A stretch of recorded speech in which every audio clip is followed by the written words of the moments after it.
Good evening, Mayor and members of the Council. My name is Shawn Mitchell. I'm a resident of Broomfield, Colorado. Thank you for allowing me to visit with you tonight.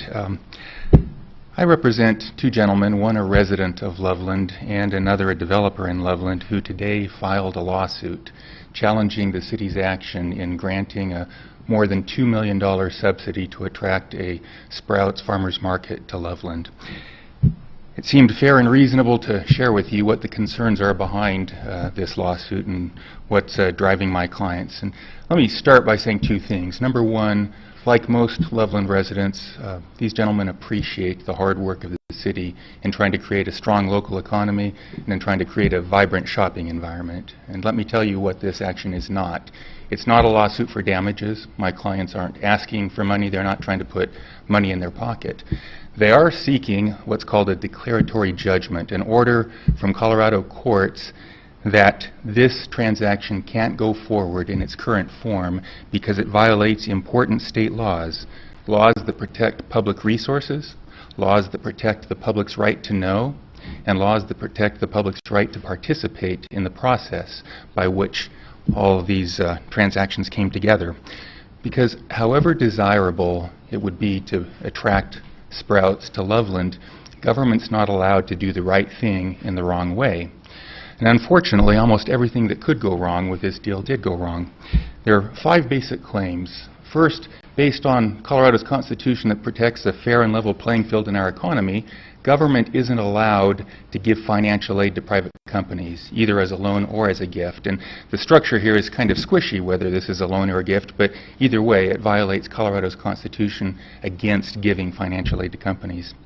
Second, it takes the money from the wrong pot. It takes it from a fund that is protected to provide for city infrastructure. The city charges what it calls capital expansion fees, what state law calls impact fees. Developers have to pay these fees to pay for things like roads and water lines and sewer lines associated with their development or required by their development, and those funds are protected for that purpose, and it's not a slush fund for attractive transactions.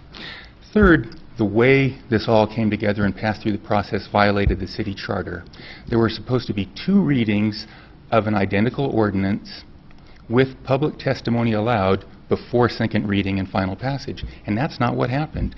In fact, there were material changes between the first version of the ordinance and the second version of the ordinance. And even more important than that, there were material changes in the negotiating documents. There was a switch of one developer for another developer that the council had never heard of until the night they were asked to finally vote and approve going forward. They didn't even know who this new developer was. Public testimony was denied. The citizens who would have expressed support or opposition for the transaction weren't allowed to talk. City charter requires that they have been allowed to talk. Finally, this council or the city takes the position that the ordinance was effective 10 days after it was adopted. State law says it can't become effective for 30 days. That's important to allow citizens either to mount a referendum challenge or to lobby and engage in free speech activities and try and bend your ear and maybe change your mind.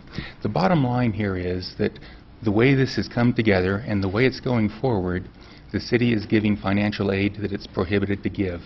It's taking it from a pot that it's not allowed to dip into, and it pushed things through in a rushed and secretive process that locked the public's voice out and in many important ways locked this council's consideration and deliberation out. The city can do better, state law demands better, and Loveland residents deserve better. Thank you. My clients hope that we can reach a prompt and reasonable resolution of this matter. I don't know if you've all gotten copies. I have courtesy copies of the complaint for